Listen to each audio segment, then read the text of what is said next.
ኦርቶዶክሳዊት ቤተክርስቲያናችን መገለጫዎቿ ከሆኑ ብዙ ነገሮች አንዱ ለቅዱሳን የምታሳየው ፍቅር ነው። ቅዱሳንን ትወዳለች፣ ታከብራለች፣ በዓላቸውን ከፍ አድርጋ ትዘክራለች፣ ገድላቸውን ታነባለች፣ በአማላጅነታቸው ትታመናለች። ይህ ሲሆን ታዲያ አንዳንድ ሰው የቅዱሳን አማላጅነት ለምን አስፈለገ? እግዚአብሔር ለምኑ ይሰጣችኋል፣ መዝጊያን አንኳኩ ይከፈትላችኋል፣ እሹ ታገኛላችሁ ብሎ ሳለ በቀጥታ እግዚአብሔርን መለመን እየተቻለ ወደ ቅዱስ ጊዮርጊስ፣ ወደ ድንግል ማርያም፣ ወደ ጻድቃን፣ ወደ ሰማዕታት የምልጃ ጸሎትን ለምን እናቀርባለን? የቅዱሳን አማላጅነት ለምን ያስፈልጋል? የሚል ጥያቄ የሚያነሳ ብዙ ሰው አለ። ከኔ ጋር ናችሁ ምእመናን? እግዚአብሔር ከሁላችን ጋር ይሁን። ስለዚህ በዛሬ ትምህርታችን የቅዱሳን አማላጅነት ለምን እንዳስፈለገ እኔ 4 ምክንያቶችን ነግራችኋለሁ።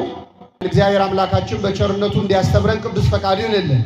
በመጀመሪያ የቅዱሳን አማላጅነት ለምን እንዳስፈለገ ለማወቅ አማላጅነት ማለት ምን ማለት እንደሆነ ባጭሩ እንመልከት።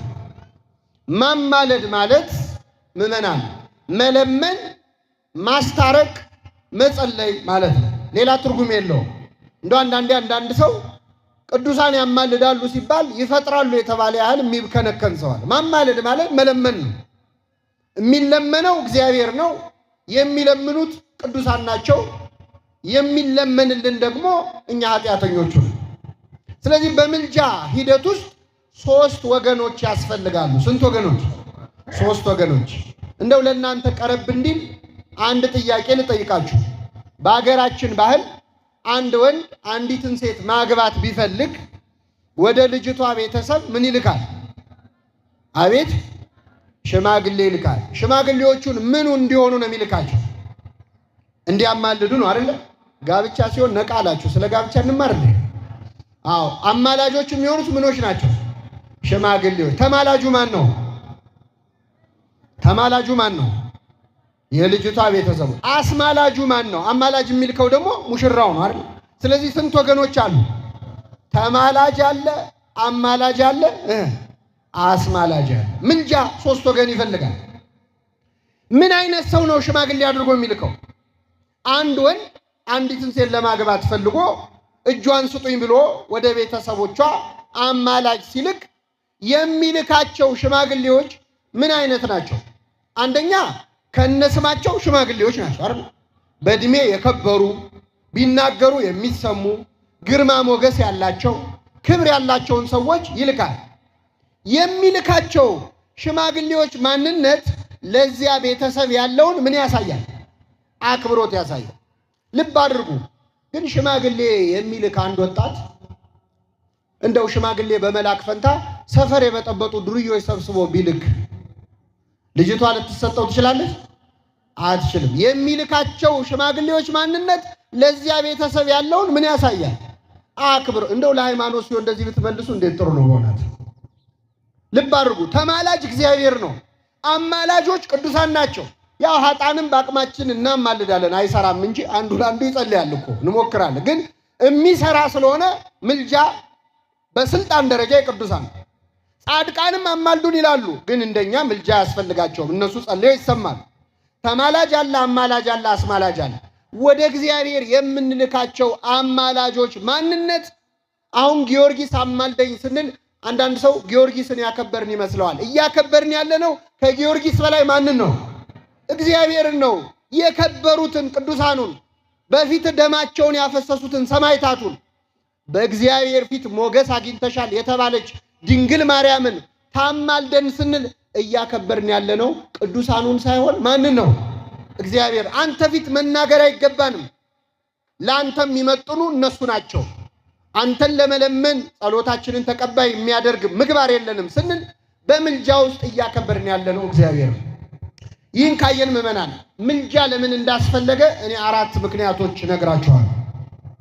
የመጀመሪያው የቅዱሳን አማላጅነት ያስፈለገው እኛ ኃጢአተኞች ስለሆንን ነው። ከኔ ጋር በሉ እኛ ምን ስለሆንን? እስቲ ከዚህ መካከል ኃጢአት የሌለበት ሰው አለ? እንደው መከራከር አምሮት እኔ የለብኝም ካለ ዛሬ ገና ሰራ ማለት ነው። ኃጢአት የለብኝም ማለት ራሱ ኃጢአት የለብንም ብንል ራሳችንን እናስታለን፣ እውነትም በእኛ ውስጥ የለም ይላል። ከኛ መሃል ኃጢአት የሌለበት ሰው የለም። ኃጢአት ደግሞ ምዕመናን ጸሎት ተቀባይነት እንዳያገኝ ያደርጋል። መጽሐፍ ቅዱስ በዚህ ጉዳይ ግልጽ መጽሐፍ በዮሐንስ ወንጌል ምዕራፍ 11 ላይ አንድ እውር ሆኖ የተወለደ ሰው ነበር። ይህንን ሰውዬ ታስታውሱ ከሆነ አምላካችን መድኃኒታችን ኢየሱስ ክርስቶስ ባየው ጊዜ አዘነለት ይላል። አዘነለትና ምራቁን መሬት ላይ ተፋ። ምራቁን ተፍቶ ጭቃ ለወሰና አይን ሰራለት። ሂድና በሰሊሆም መጠመቂያ ተጠመቃለሁ። ያ ሰው ወዲያውኑ ሄደ፣ ተጠመቀ፣ እያየ መጣ ይላል። እግዚአብሔር የተመሰገነ ይሁን። ክርስቶስ ይህን ታምር አደረገ። የዚህን ሰውዬ ያዳነበት ታሪክ ላይ ታዲያ የተጻፈ ነገር አለ። የሚገርመው ክርስቶስ ምራቁን መሬት ላይ እንትፍ ብሎ ጭቃ ለውሶ ነው። ቅዱስ ኤፍሬም ሶርያዊ ምን ይላል? ጌታ ሆይ የዕውሩን አይን ባበራህ ጊዜ ላድነው ነው ብለህ ፊቱ ላይ አልተፋህበትም፣ የተፋኸው መሬት ላይ ነው ይላል። አክብረኸው፣ ሰው ነውና አክብረኸው ላድነው ነው ብለህ ፊቱ ላይ አልተፋህም ይላል። ይሄኔ ጠንቋይ ቢሆን ፊቱ ላይ ነበር የሚተፋበት አይደል? ምኑንም ማኝኮ።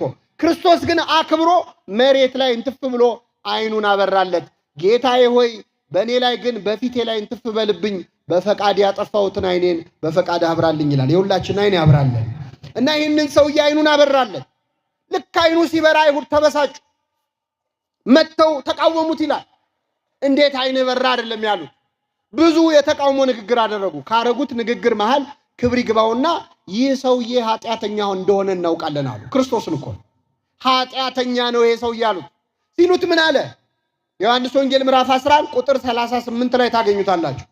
እግዚአብሔርን የሚፈራ ፈቃዱንም የሚያደርግ ሰው ቢኖር እርሱን እግዚአብሔር ይሰማዋል እንጂ ኃጢአተኞችን እንደማይሰማ እናውቃለን አለ። ምኖችን አይሰማ? ኃጢአት ጸሎት እንዳይሰማ ያደርጋል። መመን ልጨምርላችሁ፣ ቅዱስ ጴጥሮስ በመልእክቱ ላይ የጌታ አይኖች ወደ ጻድቃን ናቸው፣ ጆሮዎቹም ለጸሎታቸው ተከፍተዋል ይላል።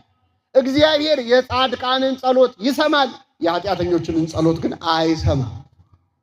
ነገር በሶስት ይጸናል። ያዕቆብ በመልእክቱ ያዕቆብ መልእክት ምዕራፍ 5 ላይ የጻድቅ ሰው ጸሎት በስራዋ እጅግ ኃይልን ታደርጋለች አለ። ምን ማለት ነው? የኃጥእ ሰው ጸሎት ግን በስራዋ ኃይል አታደርግም ማለት ነው። ስለዚህ ጸሎት ተቀባይነት እንዳያገኝ ኃጢአት ምክንያት ሆኖ ይከለክላል። ስለዚህ ቅዱሳን ያማልዱን ስንል በሌላ ቋንቋ እኛ ምንድነን እያልን ነው ማለት ነው? ኃጢአተኞች ነን። ብንጸልይ አንሰማም። ከኔ ጸሎት ይልቅ የጊዮርጊስ ጸሎት ይሻላል፣ ከኔ ጸሎት ይልቅ የድንግል ማርያም ጸሎት ይሻላል በማለት ውስጥ ምዕመናን ትህትና አለ፣ ኃጢአትን ማመን አለ፣ ንስሐ አለ። ቅዱሳን አያስፈልጉኝም እኔ በለምን እሰማለሁ ማለት ግን በተዘዋዋሪ እኔ ኃጢአት የለብኝም ማለት ነው። እግዚአብሔር ደግሞ አይደለም ከጊዮርጊስ ጋር እኔ ከወንድሜ እሻላለሁ እንድል አይፈልግም እኮ። ቅዱስ ጳውሎስ በፊልጵስዩስ መልእክቱ ምን አለ? ማንም ከእርሱ ይልቅ ባልንጀራው እንደሚሻል በትህትና ይቁጠር ይላል። አይደለም ጊዮርጊስ፣ አይደለችም ድንግል ማርያም ወላዲተ አምላክ ቀርቶ ወንድሜ ከኔ የተሻለ ቢጸልይ ይጠቅመኛል እንድትል ነው እግዚአብሔር የሚፈልገው። እግዚአብሔር የእንትትና ለሁላችን ያድነን። ኃጢአትን ስናምን ማን ደስ ይለዋል ማለት ነው? እግዚአብሔር ደስ ይለዋል። ታስታውሳላችሁ አንድ ጊዜ ጌታ ጴጥሮስና ጓደኞቹን ለሐዋርያነት ጠራቸው። ሲጠራቸው ሌሊቱን ሙሉ አሳ ሲያጠምዱ አድረው አንድም አሳ አልያዙም ነበር ይላል። በገሊላ ባህር ዳርቻ አገኛቸው። ክርስቶስ መጣ፣ በታንኳቸው ላይ ቆሞ አስተማረ። አስተምሮ ሲጨርስ መረቡን ወደ ጥልቁ ጣሉት አላቸው ይላል።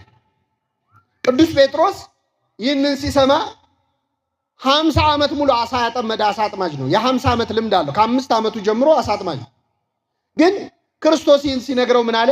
ጌታ ሆይ ሌሊቱን ሙሉ ስናጠምድ አድረን አንድም አሳ እንኳን አልያዝንም። ነገር ግን አሁን ስለ ቃልህ መረቡን እንጥላለን አለ። እሺ ብሎ መረቡን ሲጥለው መረቡ በአሳ ተሞላ ይላል። ሊቀደድ ደረሰ። ጴጥሮስ ደነገጠ፣ ምዕመናን ፈራ። በዚህ ትልቅ ባህር ውስጥ አሳ የቱ ጋር እንዳለ ካወቀ እና መረብ ውስጥ እንዲገባ ካደረገ በእኔ ውስጥ ያለውን ኃጢአትማ እንዴት ያውቅብኝ ይሆናል? ፈራ። ከክርስቶስ እግር ስር ተደፋና ጌታ ሆይ ኃጢአተኛ ነኝና ከኔ ተለይ አለው ይላል። እስቲ በሉ ኃጢአተኛ ነኝና ከኔ ተለይ። አሁን ጴጥሮስ ጌታን ጠልቶ ነው ወይስ ራሱን ጠልቶ ነው? ራሱን ነው፣ ህይወቱን ነው። እኛ ቅዱሳን ያማልዱን በአንተ ፊት በምን አቅማችን እንጸልያለን? እነሱን ብለህ ማረን ስንል ክርስቶስ ርቀ ነው ቅዱሳንን የበለጠ ወደን አይደለ። የጠላን የተጸየፍነው የገዛ ኃጢአታችን። እግዚአብሔር ደግሞ ደስ ይለዋል ቅዱሳኑ ከፍ ሲሉ፣ እኛ ኃጢአተኞች ኃጢአታችንን ስናምን ደስ ይለዋል። ያኔ መልስ ይሰጣል። አንድ ልጨምርላችሁና ወደ ሁለተኛው መጣል። አንዲት ሴት ክርስቶስን ልጄን ፈውስልኝ እያለች መጣች። ጌታ ሆይ ልጄን አድንልኝ፣ ጌታ ሆይ ልጄን ማርልኝ አለች። ኢየሱስ ግን ዝም አለ ይላል። ምን አለ? ዝም አለ። ለምኑ ይሰጣችኋል ያለ አምላክ ዝም አላት። በኋላ ደጋግማ ጮኸች። ልጄን ማርልኝ፣ ልጄን ማርልኝ ጮኸች። ይህን ጊዜ ደቀ መዛሙርቱ ጮኸቷ ረበሻቸው። ወደ ጌታ መጡና ጌታ ሆይ ከኋላችን እየጮኸች ነውና አሰናብታት አሉት ይላል። ይህን ጊዜ ሴቲቱን አናገራት፣ ወዲያውኑ ልጇን ፈወሰላት። ክርስቶስ ይህች ሴት ስለምነው ለምን ዝም አለ? ደጋግማ ጮኻለች፣ መልስ አልሰጠም። ለምን? አንደኛ እግዚአብሔር መልስ ባለመስጠት መልስ ይሰጣል። የእግዚአብሔር ዝምታ እኮ ከመልስ ይሻላል። ምዕመናን፣ ከሰው መልስ የማን ዝምታ ይሻላል? ድሮ ትዝ ይላችኋል፣ እዚህ መሃል ተማሪዎች አላችሁ። ትምህርት ቤት ፈተና ስንፈተን ምርጫ ላይ መልስ የለም የሚል መልሳችሁ አታውቁም? ምን የለም መልስ የለም ራሱ ምንድን ነው? መልስ ነው። እግዚአብሔር አንዳንዴ መልስ ሳይሰጥ መቅረቱ ከሰው ንግግር የተሻለ ነው። ዝም አለ ጊዜ ስላለው ነው። ሁለተኛ ግን የቅዱሳኑ አማላጅነት እንዲገለጥ ፈለገ። ደጋግማ ስትጮህ ምን አሉ? ጌታ ሆይ ከኋላችን ትጮኻለችና አሰናብታት አሉት። አሁን ዛሬ ሰማዕቱ ቅዱስ ጊዮርጊስ ደጅ መተን እናለቅሳለን፣ እንጮኻለን። ጊዮርጊስ በእግዚአብሔር ዙፋን ፊት ቆሞ ጌታ ሆይ ከኋላዬ ይጮኻሉና አሰናብታቸው ይበልልን ሰማዕቱ ለሁላችን። የቅዱሳን አማላጅነትን በውስጡ የኃጢአትን ማመን የቅዱሳንን ቅድስና መረዳት ነው። ይህን ለመረዳት እግዚአብሔር በቸርነቱ ይርዳል። ስለዚህ የቅዱሳን አማላጅነት ያስፈለገው አንደኛ እኛ ምን ስለሆንን ነው? መልሱልኝ፣ አይቀርላችሁ ኃጢአተኞች ስለ። ሁለተኛ ከኛ ልመና በሉ እስኪ የቅዱሳን ልመና ስለሚሻል። ከኛ ልመና የማን ልመና ይሻላል? አይሻልም? ምን የኛ ልመና እኮ የረባ ልመና እኮ አለምን። ለምን እንወሻሻል? አሁን የኛ ጸሎት ቢደመር የሁላችን ቢደመር እኮ አንድ ደህና ነገር አይወጣው። ስጋዊ ነገር እኮ ነው የምንለምነው፣ ጊዜያዊ ነገር ነው የምንለምነው። ስለት ሲነገር አትሰሙ? ስራ የለኝም ነበር ስራ አገኘው፣ ትዳር የለኝም ነበር ትዳር አገኘው፣ ውጭ ሀገር ልሄድ ነበር ቪዛ ተመታልኝ ነው እኮ የኛ ስለት። እንደው ለንስሐ በቃኝ ብየው ነበር ለንስሐ በቃው የሚል ስለሰምታችኋል? አፌን ሰብስብልኝ ምላሴን ቆጥብልኝ ብዬ ተስዬ ነበር የሚል ሰምታችኋል? የለም። ልመናችን ሁሉ ምድራዊ ነው፣ ጊዜያዊ ነው። አንድ ዘላለማዊ ልመና የሚለምን ሰው የለም። ደህና ነገር አንለምንም። እምትለምኑትን አታውቁም የሚያስብል ስንት የማይረባ ልመናም እንለምናለን። የማይጠቅመንን ህይወታችንን አደጋ ላይ የሚጥል ልመና እንለምናለን። ከኛ ልመና ግን የነማን ልመና ይሻላል? የቅዱሳን ይሻላል። ለምን? እነሱ ምን መለመን እንዳለበት ያውቃሉ። ያቺ የሄሮድያዳ ልጅ ታስታውሳላችሁ? ንጉሱ ምን ላርግልሽ የመንግስቴንም እኩሌታ ቢሆን እሰጥሻለሁ አላት። ምን እንደምትጠይቅ ግራ ሲገባት ወደ ማን ሄደችው? ወደ እናቷ። የኛ እናታችን እንግዲህ ድንግል ማርያም ነች። ልመና ሲጠፋን ንጉሱ ፊት ምን መጠየቅ እንዳለበት ሲያቅተን የምንሄደው ወደ እሷ ነው። ምን እንበለውስ? ምን እንለምነው? ጸሎት ከኛ ይልቅ ቅዱሳን ያውቃሉ። ቅዱስ ጳውሎስ ይህን ብሏል እኮ። ቅዱስ ዮሐንስ በመልእክቱ እንደ ፈቃዱ ብንለምን እግዚአብሔር ይሰማናል ይላል። እንደምኑ ብንለምን? እንደ ፈቃዱ። ቅዱስ ጳውሎስ ደግሞ የፈቃዱን ምስጢር ለኛ አስታውቆናል ይላል። ቅዱሳን የእግዚአብሔርን ፈቃድ ያውቃሉ። ስለዚህ የሚለምኑት ልመና ከኛ በላይ ለኛ የሚጠቅም ልመና ነው። ስለዚህ የቅዱሳን አማላጅነት ያስፈለገው ቅዱሳን ለኛ ከኛ የተሻለ ልመና ስለሚለምኑ ለሁላችንም ይለምኑልን። አንድ ልጅ ምን አደረገ መሰላችሁ? ከኔ ጋር ናችሁ? አንድ ጠዋት አባቱ ሰንበቴ ቤት ይዘውት ሄዱና ደጀ ሰላም ይዘውት ሄደው ቆሎ እያዞሩ አንድ አባት ያዘግናሉ። ሲያዘግኑ ሕፃኑ ጋር ደረሱና ዝገን ሲሉት አይን ያልዘግንም እርሶ ዘግነው ይስጡኛል። ከዛ ዘግነው ሰጡትና ደስ አላቸው። እንደው ምን አይነት ጨዋ ልጅ ነው ብለው ከነከናቸውና ለምንድነው እርሶ ዘግነው ይስጡኛል ከው ሲሉት የእርሶ እጅ ትልቅ ስለሆነ ነው። ከኛ እጅ የጊዮርጊስ እጅ ይሻላል አይሻል? የድንግል ማርያም እጅ ይሻላል አይሻል? ቅዱሳኑ በትልቅ እጃቸው ዘግነው የሚጠቅመንን ነገር ለሁላችን ያድሉ። ስለዚህ የቅዱሳን አማላጅነት ያስፈልገው አንደኛ እኛ ምን ስለሆነ ኃጢአተኞች፣ ሁለተኛ ከኛ ልመና ይልቅ የነሱ ልመና ለኛ ስለሚጠቅም ነው። ይሄ ትንሹ ምክንያት ነው በእውነት። ሶስተኛ ምዕመናን የቅዱሳን አማላጅነት ያስፈልገው እግዚአብሔር በቅዱሳን መማለድ ስለሚፈልግ። እንግዲህ እግዚአብሔር ካለ ምን ማድረግ ይቻላል? እርሱ ብሏልና ሆኑ ነው የሚለው አይደል መጽሐፉ። እግዚአብሔር ካለ አለ ነው። እግዚአብሔር እኛ ኃጢአተኞች ወደ ጻድቃን ሄደን አማልዱን አማልዱን ብለን እንድንለምን ይፈልጋል። በምን አወቅን? በመጽሐፍ ቅዱስ ነው። በምን እናውቃለን? ድሮስ ኦሪት ዘፍጥረት ምዕራፍ 20 ላይ ልውሰዳችሁ። ታላቁ አባታችን አብርሃም ጻድቁ አብርሃም የእግዚአብሔር ወዳጅ ነው። ሚስቱም እንደዚሁ ለእግዚአብሔር የታመነች ነች። አብርሃምና ሳራ እያልን የምናመሰግናቸው ናቸው።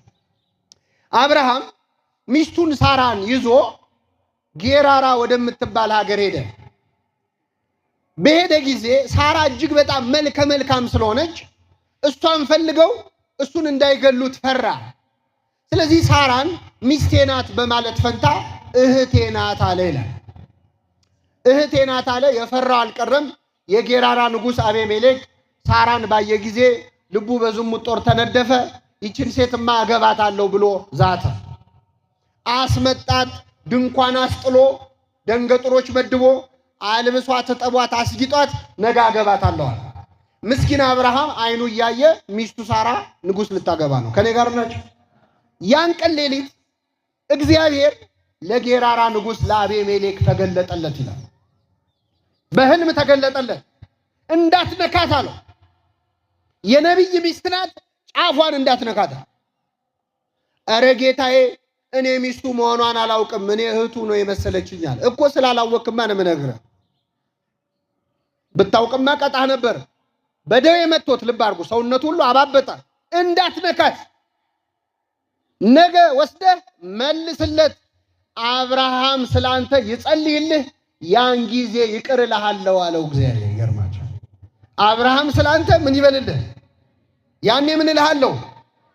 አሁን እግዚአብሔር የቅዱሳንን ምልጃ ይፈልጋል አይፈልግም? ይፈልጋል። ልብ አድርጉ። የጌራራ ንጉሥ አቤሜሌክ በዚያ ሌሊት በቀጥታ እየተነጋገረ ያለው ከማን ጋር ነው? ከእግዚአብሔር ጋር። እግዚአብሔርን እያናገረው እንኳን ግን የቅዱሳን ምልጃ አልቀረም። እኔን ብታናግረኝም እሱ ጋር ሂድና እሱ ሲጸልይ ያኔ ይቅር እልሃለሁ አለ። አሁን የቅዱሳን አማላጅነት አያስፈልግም የሚሉ ሰዎች እኮ እግዚአብሔርን ሲያናግሩ ታያድሩም። መቼስ ግን ቢያድሩ እንኳን ሌሊቱን ሙሉ በአይንህ እያየው እግዚአብሔር ቃል በቃል ቢያናግርህ እንኳን ራሱ እግዚአብሔር ቅዱሳንን አማልደኝ እንድትል ይልካል እንጂ የቅዱሳን አማላጅነት አይቀርም። ስለዚህ እግዚአብሔር በቅዱሳን መማለድ ይፈልጋል አይፈልግም?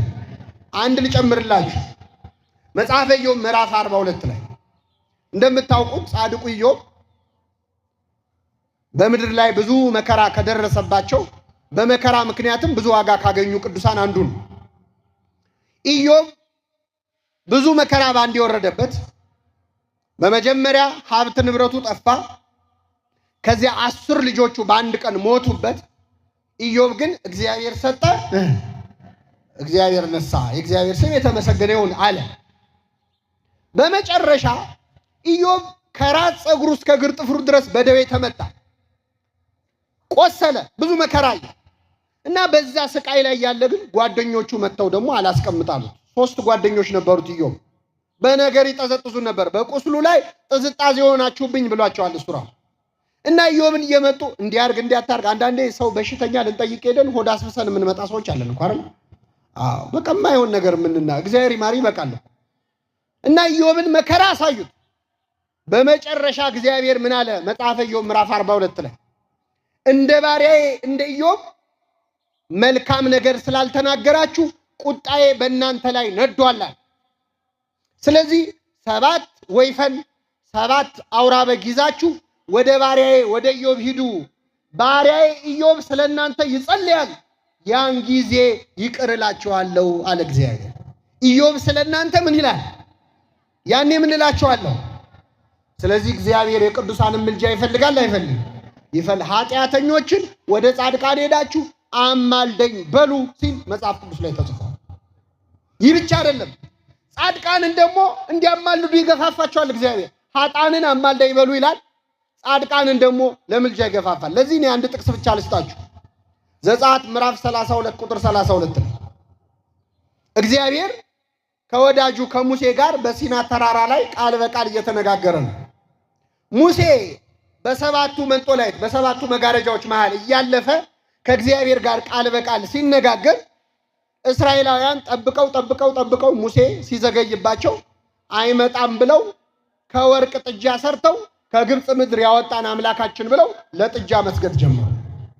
በጣም ይገርማል። እግዚአብሔር እስራኤልን ከግብፅ በቀላሉ አውጥቷቸዋል።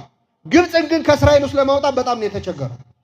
የግብፅ ጣዖት አምልኮ ውስጣቸው ስለነበረ ለጣዖት መስገድ ጀመሩ። እግዚአብሔር ይህን ጊዜ አዘነ።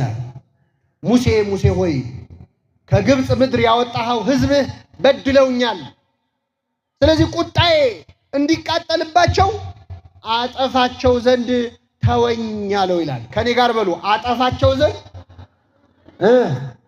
ማን ነው ተወኝ የሚለው? አሁን እግዚአብሔርን ሙሴ መከልከል ይችላል? አይችልም።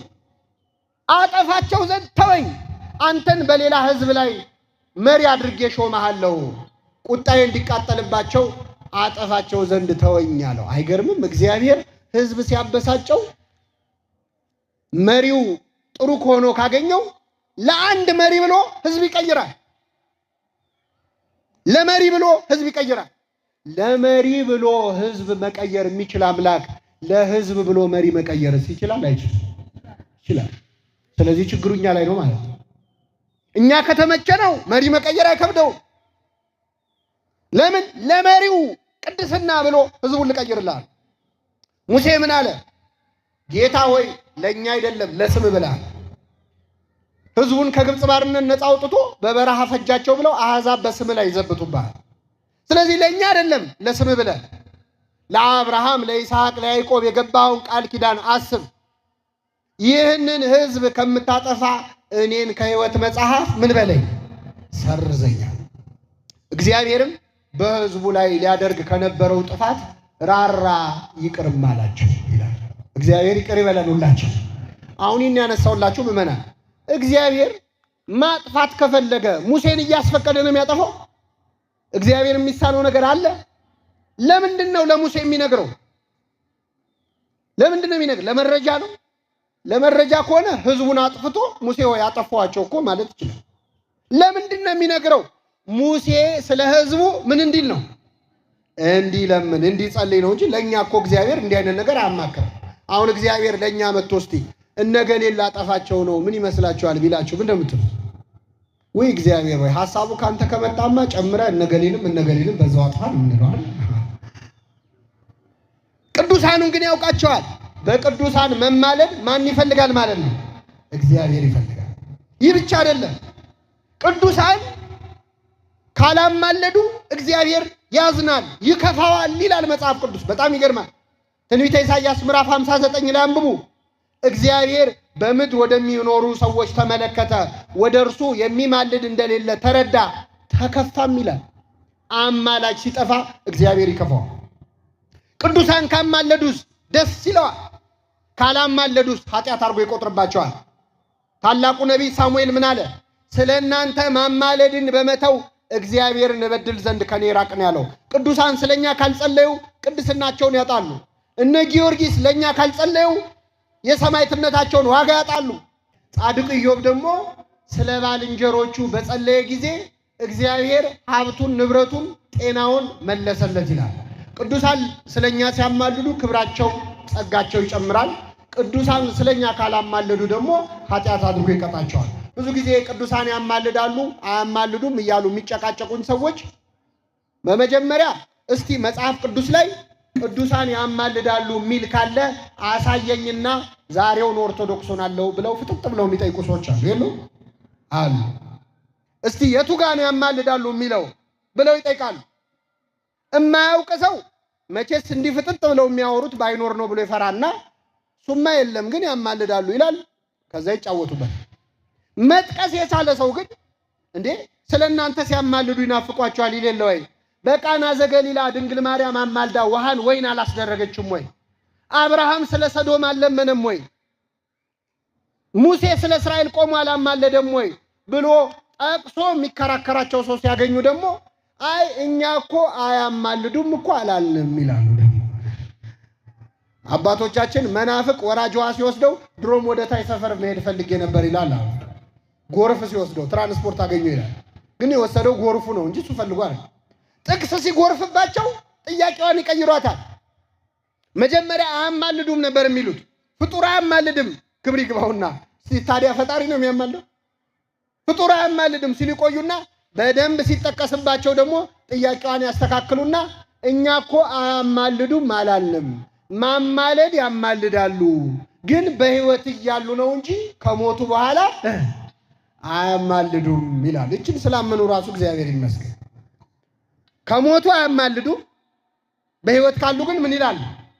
ያማልዳሉ። እችን ካመኑ ሚካኤል ይሞታል፣ ገብርኤል ይሞታል፣ መላእክት ይሞታሉ። ስለዚህ ምን ይላሉ ማለት ነው? ያማልዳሉ። ቢያንስ መላእክቱን ያማልዱን ይበሏቸው። ግድ የለም እኛ ሌሎቹን ሰዎቹን እኛ እንጠይቃለን። ሞት ከሆነ ምልጃ የሚከለክለው መላእክቱ አይሞቱ። አረ ያልሞቱ ቅዱሳኑም አሉ። እነ ሄኖክ አሉ፣ እነ ኤልያስ አሉ፣ እነ አቡነ አረጋዊ አሉ፣ እነ ቅዱስ ያሬድ አሉ። እነሱን አማልዱ እንላለና ያልሞቱት። ከዛ ውጭ አሁን እውነት ቅዱሳን ሞቱ የሚሉ ሰዎች አሁን ጊዮርጊስ ሞቶ እኛ መቆማችን ነው? ጊዮርጊስ እንደሙት ተቆጥሮ እኛ ሕያው መሆናችን ነው? ያሳፍራል እኮ። ኃጢአተኞች ቢኖሩም እንደሞቱ ነው የሚቆጠሩት። ጻድቃን ግን ቢሞቱም በእግዚአብሔር ፊት ምንድን ናቸው? ሕያዋን ናቸው። ቅዱስ ጳውሎስ እንዳለው ሊሄድ ከክርስቶስ ጋር ልኖር ናፍቃለሁ፣ ይህ ከሁሉም ይሻል ነዋል። እዚህ ከኛ ጋር ሆኖ የሚለምን እዚህ ከኛ ጋር ሆኖ የሚያማልድ ጳውሎስ ሰማይ ቤት ሲሄድ እንዴት አፉ ይዘጋል? ከክርስቶስ ጋር ሲሆን እንዴት አይጸልይም? እንዲያውም ቅዱሳን የበለጠ የሚያማልዱት በስጋ እያሉ ሳይሆን በነፍስ ባጸደ ነፍስ በእግዚአብሔር ፊት ሲቆሙ። ጊዮርጊስ ስለ ሁላችን ይጸልያል፣ አሁን ያማልዳል። በእውነት ምልጃውን ያድርግልን ለሁላችን። ቅዱሳን እንደውም ክብራቸው የሚጨምረው ከሞቱ በኋላ ነው። እንደው አባቶቻችን ምን ይላሉ? የጻድቅና የዶሮ ክብሩ ከሞተ በኋላ ነው ይላሉ። አሁን ዶሮ በህይወት እያለች ትከበራለች? ከኔ ጋር ናችሁ? ዶሮ ሳሎን ውስጥ ገባ ምንድን ነው የምትሉት? እሺ ትላለች። ከታረደ በኋላ እሺ ትላለች። እሺ ነው የምትሉት አይደል? አዎ ልክ ስትታረድ ቤተሰቡ ሁሉ ይከባታል አይደል? ትከበር። የጻድቃንም ክብራቸው እንደውም የሚጨምረው በስጋ ያሉ ሳይሆን በአጸደ ነፍስ ሲሆኑ ነው። ይሄ ዝም ብሎ ሎጂክ እንዳይመስላችሁ መጽሐፍ ቅዱስ ጠቅሰን እናብቃ። የዮሐንስ ራዕይ ምዕራፍ 6 ከቁጥር 10 ላይ በእግዚአብሔር ፊት ይላል ስለ ክርስቶስ መስክረው የታረዱትን ሰማዕታት በክርስቶስ ፊት ቆመው አዩአቸው ይላል። እነ ጊዮርጊስን 144,000 ሕፃናት ሰማዕታቱን በክርስቶስ ፊት ቆመው አዩአቸው። አቤቱ የሰራዊት ጌታ እግዚአብሔር ወይ ደማችን በምድር ላይ እስከ መቼ ይፈሳል? እስከ መቼ አትፈርድም? ብለው ሲለምኑ አዩአቸው። እንደነሱ የሚገደሉ የሌሎች ሰማዕታት ቁጥር እስኪሞላ ድረስ ለጥቂት ጊዜ እንዲያርፉ ተነገራቸው። ነጭ ልብስም ተሰጣቸው ይላል። እነ ጊዮርጊስ ነጭ ልብስ ለብሰው በሰማይ ስለ ሁላችን እየጸለዩ ነው። ምዕመናን ደስ ይበላችሁ። በዚህ ልብ አድርጉ። ስለ ክርስቶስ መስክረው የሞቱ ሰማዕታት ነው ያለው። ሞተዋል በስጋ በአጸደ ነፍስ ግን እግዚአብሔር ፊት ቆመው ስለ ሁላችን ይጸልያሉ፣ ያማልዳሉ። ስለ እናንተ ሲያማልዱ ይናፍቋችኋል። ስለማይነገር ስጦታው ማን ይመስገን? የሰማነውን በልቡናችን ያሳድረብን።